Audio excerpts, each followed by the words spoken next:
I'm Elizabeth, and I'm here with my fellow sister and good friend Shekinah. And we just want to share some messages that we have received for the collective. Hi. Yeah. So I can start first with my messages. First, Vision that I received was the seven major chakras, particularly the root chakra, came to my awareness. And me as a Reiki practitioner, I'm able to get a feel for my clients' chakra systems each time I do a session. So what I always feel is, and it's usually a repeated pattern, is the root chakra is always the most imbalanced for everybody. I notice a lot of people focus on the top chakras. Everybody wants to open the third eye. They want to open their crown chakra to be connected to the cosmos. But what I think a lot of people are missing is that connection with the earth. And what also came to me was the topic of karma, which is really related to the root chakra. So how I'm relating to your message is I actually landed in the sacral energies. Mm. I like to consider the chakras even like universes in and of themselves, or temples, or entire worlds. Oh, I love that. Yeah. So in the world of the sacral chakra energy, this also feels like a collective invitation um, to, like you said, really get grounded and feel a sense of reclaim the safety and security of the body, which Hmm. is intimately and directly connected and synonymous with earth. So I've always said earth, body and earth are same, and we have to get comfortable and reclaim the safety, the health, the security, the radiance, the vitality of the body temple, which houses our consciousness, which houses our soul and our spirit, and access to higher consciousness. So we can actually do something with those messages we receive in the higher chakras. Otherwise, they just remain in the vision realm. They just remain in the idea realm. They just remain in the dream realm and don't actually anchor and manifest on earth to change and accelerate the new earth paradigm, which hopefully aligns with health, happiness, and harmony for all and prospers all. So this sacral energy, I related to, you're getting the messages of the food and the root, which are so, you nourish your root through that food, and the sacral is nourished through your environment. So my messages were all about the importance of aligning with the frequency and of the word sanctuary. So creating and paying attention to the sanctuary spaces you allow your physical body to step into, that you allow yourself to be, what if whatever you surround yourself with, does it feel like a sanctuary for your body and for your mind and for your, Hmm. Hmm. if not, then just know that whatever environment you land on, the things that you take in through your five senses, they're like food for your sacral chakra. I love that. I Yeah. love that. In a sense, everything is food. Yes, exactly. Yeah. And circling back to when you said that, you can download the messages and they land in the top two chakras, the third eye and the crown chakra. So if you have those chakras open, you can download those messages. But if you don't have the other chakras balanced, like your throat chakra, for example, or your sacral chakra, you never really get to express those downloads that you're receiving. So it's really all it's so amazing to me how it's always so connected. That's why I'm always so passionate about spreading the messages about eating high frequency foods and putting the right foods in your body. To your body, you are the voice of God. That's how much your body loves you and Oh, wants to support you. So it's so important to give that love back and tell your body how much you love your body. Tell your body that it's doing a great job. Tell your body that you promise your body that you're going to do a better job at taking care of it. Your body is literally our creation, and it loves us so much. And I really don't see that emphasis. I don't really see people understanding how living this entity is, this sacred temple, this gift from God that we have. There's music that's very that triggers rage in people, that triggers sadness, Yes.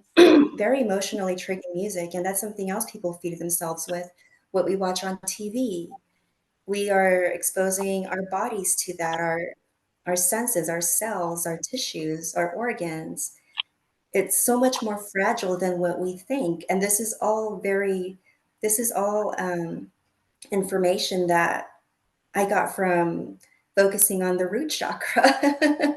There's so much to unpack just from that one temple. So if you just focus on just one particular area of your body, you unpack so much wisdom. And Mm-hmm. I don't even think our human consciousness can really comprehend how much our body is literally a universe in itself. Mm-hmm. Yeah. Yeah. And like worlds within worlds, as you mentioned. I love that you brought up how we talk to our body and how we, like the inner dialogue that takes place when it comes to, and sometimes there's just absolutely no connection. Like there's no dialogue with the body. It's a complete cutoff or fragmentation. And so cultivating that relationship and taking the time to do inner dialogue when you're, showering and getting ready for the day, or how you dress your body or apply your moisturizer on your face, like Yeah.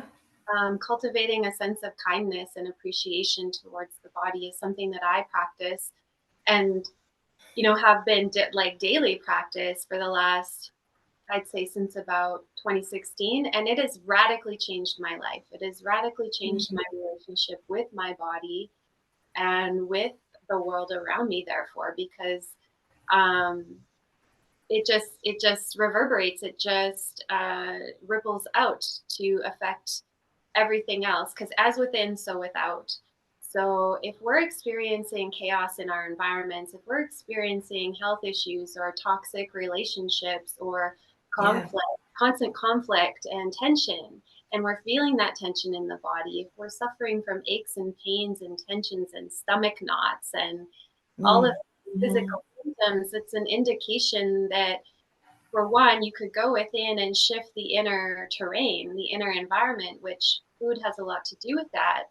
But I would also suggest, pick one that really resonates, because the food will shift if you shift the way that you talk to your body, your Yeah. inner dialogue, and your environment. If you start to think, oh, my home is a sanctuary and I want it to feel like the key words or the key resonances or vibrations that I wish and dream for myself. So let's say it's like, I want more peace or I want more love. Well, how is that Mhm. reflected in the way you decorate your home or your environment? How is that reflected in the way, like where you show up, which grocery stores, which um, products are you aligning yourself with that reflect peace and love? Because that's one way to, as without, so within. So you can, whatever feels most accessible, you could start with the external environment, which will help to shift your alignment on the inside, or you could start with the inner dialogue, the inner alignment, and food, which would automatically motivate and inspire you to create a more peaceful and harmonious environment around you. Exactly. I completely wholeheartedly agree with that. And it also makes me think of how once you shift your inner environment and your relationship with yourself, I think that you'll start to notice your relationships with other people begin to shift as well, because it's a major shift in perspective. And I think that's when we're starting to get into the sacral chakra a little bit, because as you're shifting your relationship with your physical body, you're shifting your emotional body. It, like you said, it reverberates to your different worlds. Mhm. And the sacral chakra, I think you've brought up in the past during one of our conversations how it is the chakra that is most strategically and systematically targeted in this world. Yes. The intentional targeting of this energy center, and it's become even more obvious over the last 4 years, um, but because it's also related to the element of water. Yes. And so the contamination of our water systems is a Mm. direct reflection of the contamination of the sacral chakra. And the relationship dysfunction and breakdown, our inability to relate or be in good relations with all of life and all of creation, with life itself, is a direct reflection. Like the struggles we find to relate to one another and Mhm. to um, be in relationship that's based on heart-centered and vulnerable, authentic expression and Mhm. trust of one another is also directly related. Trust is related to the sacral chakra, I feel. You know, Okay, I feel, that makes sense. yeah. And the scientifically proven fact that water records everything, and the body Yes. is made up of 70% water. So not only we have like sort of this like double attack, like there's the body that makes up, or the water that makes up the body, and the percentage of water of our earth planet, our water planet earth, and then also the connection that sacral is uh, associated with the water element. And water is also associated with, I've heard different people talk to this, and for me, it feels true as a water being and intimately attuned to the water element and its its powers and potential Mhm. to be an ally in our life and serve us.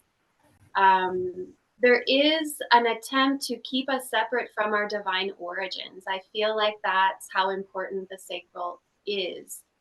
And when we learn to live in our hearts and we're connected with the power of our womb to birth, literally birth new realities and to reclaim our creatorhood, as sons and daughters of God, then we're no longer living in an enslaved system or like a false matrix reality where we feel victimized and powerless. If you noticed, it might sound a little goofy to some people, but I noticed that, for example, in Disney movies, um, the mother is always dead. Cinderella's mother was dead. Bambi's mother died. In The Land Before Time, Yeah. um, the little dinosaur, I forgot his name, Littlefoot, his mother Yes. died. And I've always noticed that pattern of like, gosh, why are they always killing off the mother? The Little Mermaid had a father, but no mother. Yes. So it's like these little subliminal ways of really systematically separating Removing us the from the mother. mother. Oh, Yes.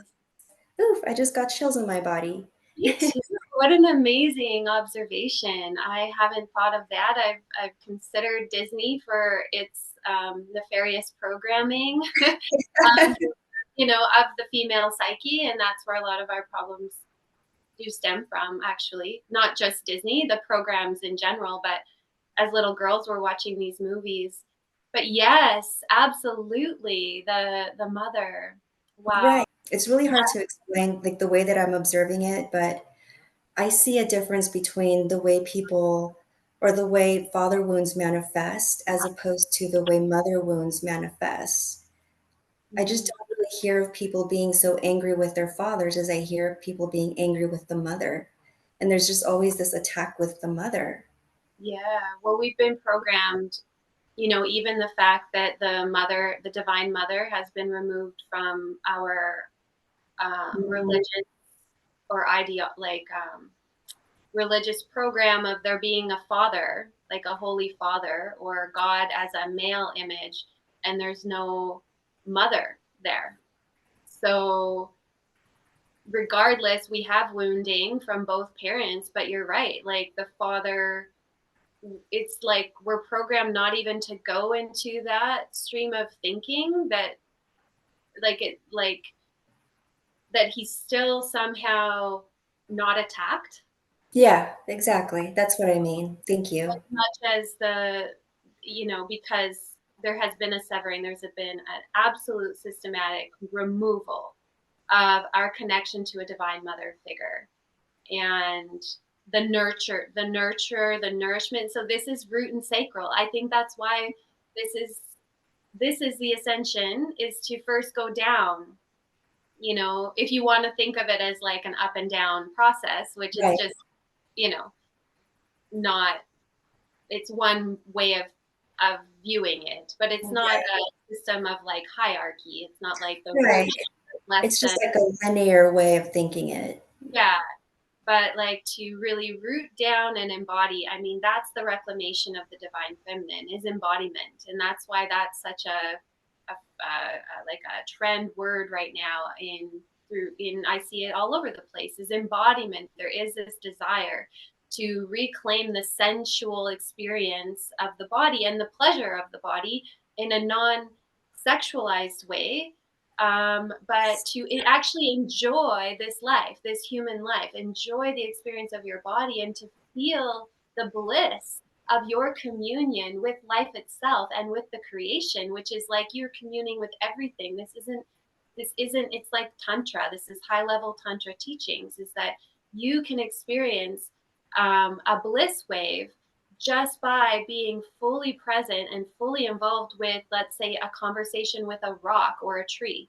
And Mm-hmm. that is a profound possibility that I have been, over the last few years, tapping into myself and trying to like let women know, especially, or people in relationship where relationships are breaking down and they're still desiring this partnership, which is understandable. And I have compassion for. And to be honest, like I stream tears with like just the desire for them to find what it is they're looking for. But in the meantime, as they're aligning with their divine partner, just know that you can experience um, like this like bliss, body bliss, or orgasmic bliss sensation with whatever it is that you offer your full devotion and Mm-hmm. attention to in your life. And we need people to be focusing on their divine mission and their soul purpose and their creativity, because this is what's needed at this time. And to trust that once you're in a full alignment and fully devoted with that creative mission, and like figuring out how to anchor that, not just leaving it in the realm of vision and Mm-hmm. dream, Mm-hmm. reality, and start co-creating with your sisters and your brothers, and forget the desire or the hyper focus on finding manifesting a partner. You will meet your partner, you will become Yes. a vibrational match, and you'll meet them in that field of sanctuary that you're creating. And that's so Yes. exciting for me. So I think the environment is that you create around you, that's going to be the container and the nourishment and the nurturing that you feed that vision, is going to be what brings everything in that's going to support that. Everything will usher in to support that, because you're aligning, you're getting clear on your frequency, or what it is that you're aligning with. Does that make sense? It makes total perfect sense. I think that, well, what came to me when I was listening to you is that it seems like a lot of people, they have the right idea, but they have the wrong execution. They're kind of doing it backwards. Mm-hmm. Like first they want to find their divine partner, and then they feel that once they've aligned with their divine partner, that's when the creation is going to begin, the manifestation. That's when they're going to align with their divine purpose. But it's actually, it's really the other way around. First, you have to find that alignment and find that God consciousness within you and align with that, and bring your creativity down, anchor it down into your body and create. Just everything that you said was perfect and beautiful. And then, like you said, then you manifest your divine partner. But I often hear people mention to me how they want to find their counterpart, and they're not going to, they feel so lost, and they have like this empty void because they haven't found their counterpart. But what they're not realizing, in my opinion, is that they're really just looking for someone to fill their cup. And that's going to be very destructive for the other person if they're always going to be depending on somebody else to fill that void and to fill in those empty spaces within them that they should be working on themselves. You should reach a point of completion before you start even thinking about a divine counterpart. In fact, if you're thinking about wanting to manifest a divine partner, you're probably not ready for a divine partner. Mm-hmm. Uh, I think that once you find the divine partner within you, it'll just align for you, you know? But when you're out seeking for it, it's sort of like you're doing it from a place of survival. And Mm-hmm. that goes back again to a root chakra imbalance and sacral chakra imbalance. They deep down know they have a power that they can't tap into, And that is incredibly frustrating when you have ideas and you don't know how to manifest them. And so Yes. just starting simple by starting with one room in your house that you make a sanctuary space, and you do it creatively, um, or your yard or whatever it is. Start creating sanctuaries, whether it's one room, your entire home, or expand it out into your yard, or a community garden that you join and you offer your ideas to. um, that gives you a focal point. It gives you a sense of purpose and inspiration. And when you're in that state, then you're in a higher, more aligned with your true self vibration. And then Mm, you'll attract the partner that is truer for you, that is aligned with the truth. And you won't have to go through all of the muddy waters, because there are illusions that have been spell casted over the sacral and over the root. So we're, to create this fragmentation and this running around like chickens with our heads cut off society. So it's really about grounding through the creative channel, accessing your creativity and feeling empowered to create an environment around you, and to feel empowered to nourish your body like you have the choice through your five senses and through what you eat. mm-hmm. Yes, absolutely. And even if I'm thinking like even if people are not ready to go as big as creating a sanctuary in their space or in their room, you can do it in very small ways. You can co-create with the rock that you find outside that you feel connected to. Just put it on your nightstand and create a relationship with that rock. It can really be any, that's where the creativity comes in. There's so many ways you can express your creativity and your love, because creation and love go really hand in hand, you know? You can be creative with how you express your love for somebody in your life, a friend, a family member, your animal companion, your crystals, your oracle cards, whatever you love. There are so many creative ways you can work with it. Mhm. Mhm. It's really just so beautiful. It doesn't have to be difficult. I think that kind of like you said, you know, it's that frustration in us. We were not taught how to create. I think Mhm. there was a time a long time ago when, you know, creators were very popular, like when artists, painters in the Renaissance period, it was it was cool to be a painter or an artist or a creator, but slowly they started killing that side of us. And now if you're someone who just wants to focus their life on art or creation, you're kind of seen as somebody who doesn't contribute to society very much. So I'm wondering, like, practical steps that I could offer, would be to look around for me with the focus on the sacral. Maybe you could suggest something for the root. Hmm. Is to look around your immediate environment Mm. and just be curious about the vibration of everything that you're witnessing within your immediate environment. So, does the color of your walls align with who you are today or where you want to go in your future? When you have a bright future vision of your reality, or your life, then just get a sense, get a yes or no with everything that you kind of see within your immediate environment, and say, does this still align with who I am today and where I'm headed? Hmm. And then pick one or two things that you might change or shift. And that's a creative process. It's also fun. Like, you're like a detective, you're looking around and you're like, does this particular like outfit align with me anymore? Or Mhm.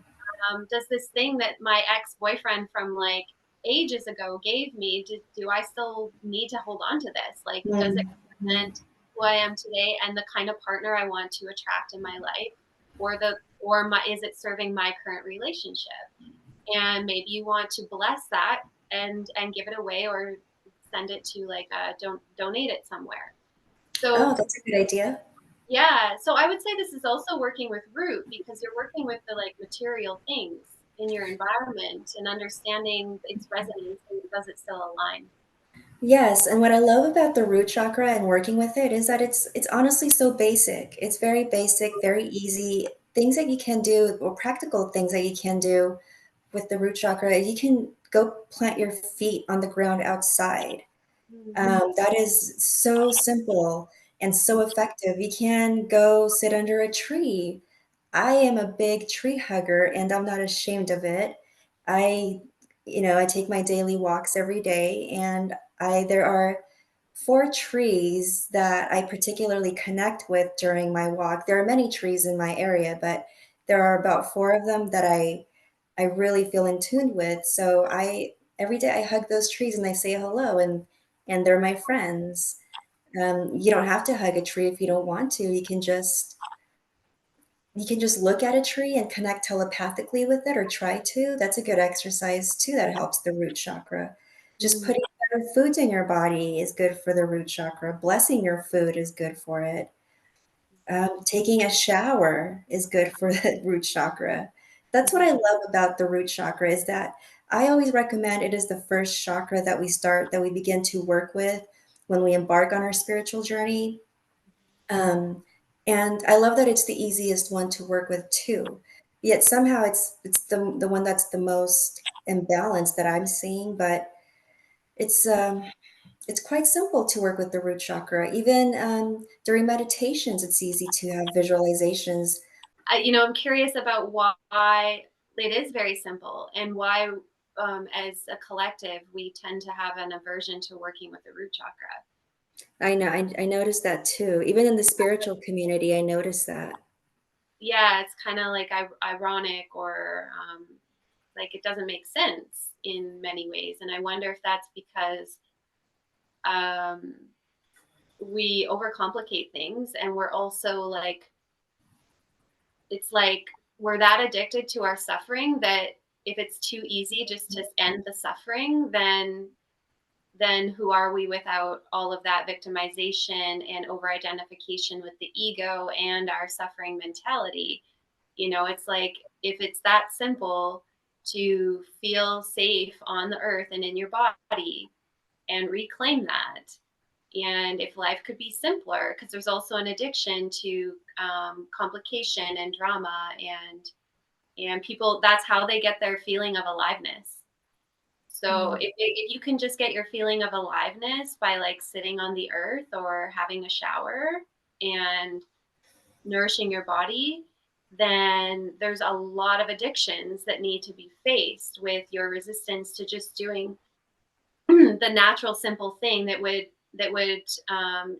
tell your body, heart, and mind that you're more committed to your joy and your sense of peace and Mm. contentment than to your suffering and to creating more chaos and drama and more of the same.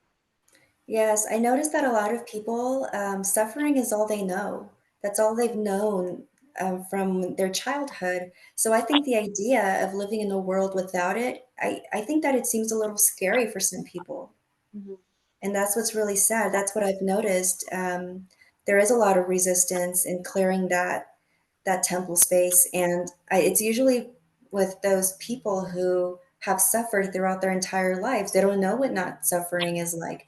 They don't know what they would do with themselves if they didn't have the dramas replaying over and over in their mind. A lot of people don't want to forgive other people. That's another big thing. A lot of people resist forgiveness.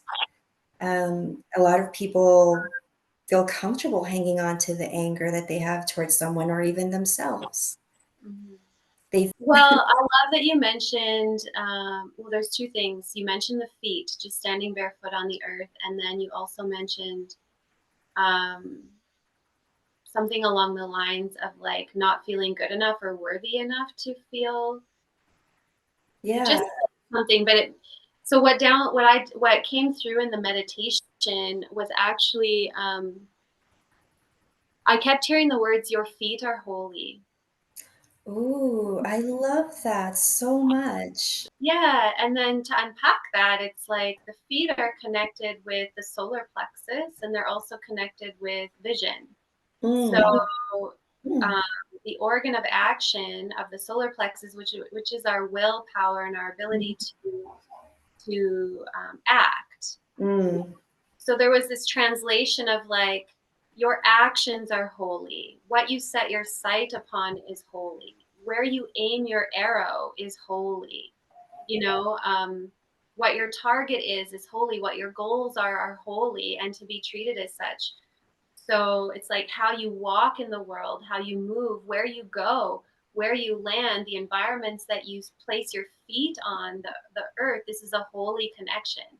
So there was all, all of those connections. So I love, like, the eyes. We talked about having more maybe discipline or awareness of what we take in through our five sense doors, because Hmm. it's a leakage point in our energy and our vitality, which is also related to root chakra, which empowers our sense of self and our willpower to align with our path and act on it.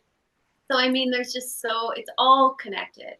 But Right. the feet really will nourish your awareness of your feet as holy, that you are a holy being of light wherever you walk on the planet. Mhm.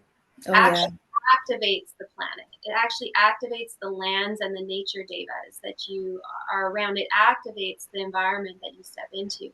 If you reclaim or understand or even just imagine yourself as a divine being, even if it doesn't feel true yet, imagine yourself as this being of light, and that wherever your feet step upon the earth, it like glows. It blesses that area. Is that area. It will change the entire way that you feel embodied in your physical experience and in your environment. You will become a blesser, and you will recognize yourself as a blesser of environments. And you'll just want to get creative with that. You'll just want to create sanctuaries wherever you go, which will nourish your sacral chakra Wow. and your ability to manifest. And it will nourish it will fortify your sense of connection with Mother Earth, your body, and that root chakra. Safety, because I think safety keeps coming up as a word, because the world doesn't really feel that safe. If you just look at it Yes. on the Mhm. screen of the world stage right now, it's not really a safe place to be based on logic. But if Mhm. you're grounded in your body and you're connected to the earth, there's a tremendous amount of feeling of safety wherever you go. Like, there's an unwavering sense of protection of self. And so, yeah, I'll just kind of leave it at that. But Yeah. mhm.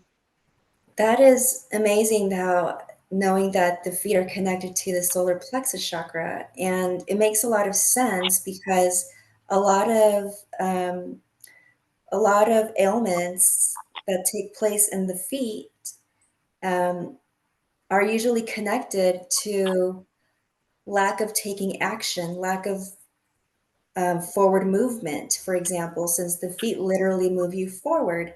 So when there's inactivity or when your solar plexus chakra is very, what's the word, underactive, Mhm. typically that will manifest as something with the feet. Mhm. Even an ingrown toenail, anything with the feet usually is connected to lack of taking action in your life or lack of forward movement, even the knees, the legs. So that makes a lot of sense. I never made that connection before, but yeah, that makes a lot of sense. And to act with purpose and follow through on the inspired action, like, so that you're not creating actions that have negative consequences, like Mhm. that you don't want, right?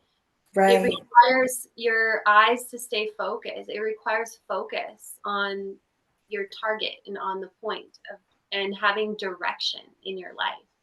So pointing your feet straight ahead, even some people stand with their toes out or in, and then Mhm. some people stand with their feet straight ahead. So, these are all little subtle clues about ourselves and our psychology, and where we could course correct, or where we have imbalances, excess or deficiency in any one of the chakra centers.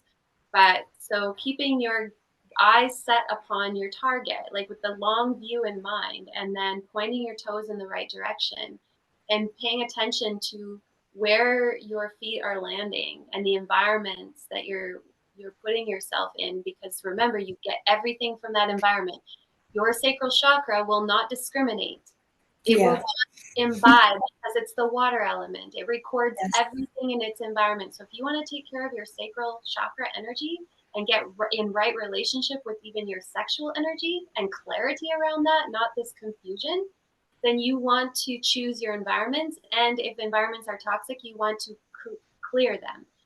If it's within your, if you feel called to clear space, or you just want to take care of your immediate environment and be mindful where you step into, understand that you get everything from that environment.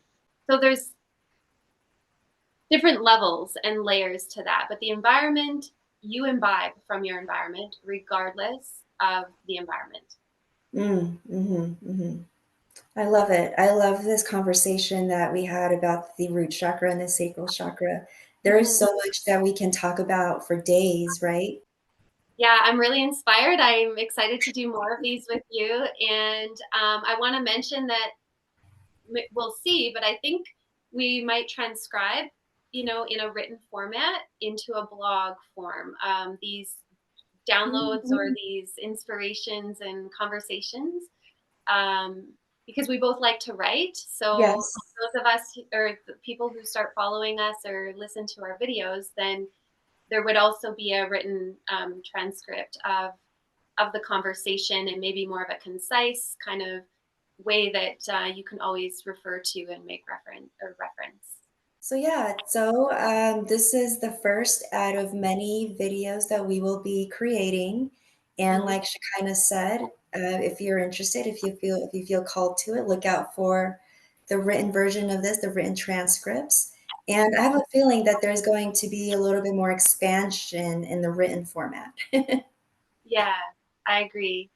And I'm just excited for this new endeavor and collaboration. And I'm so grateful to you, Elizabeth, for saying yes. And for our friendship and sisterhood, it feels so good. Yes, I'm also very happy that we were aligned and that we crossed paths. I feel that we are going to do some big, beautiful things together and have some beautiful creations. And yes, this is just the seed that we're planting, and we will see as we go how it grows or what it grows into. Beautiful. Okay, well, we say goodbye for now. Yeah.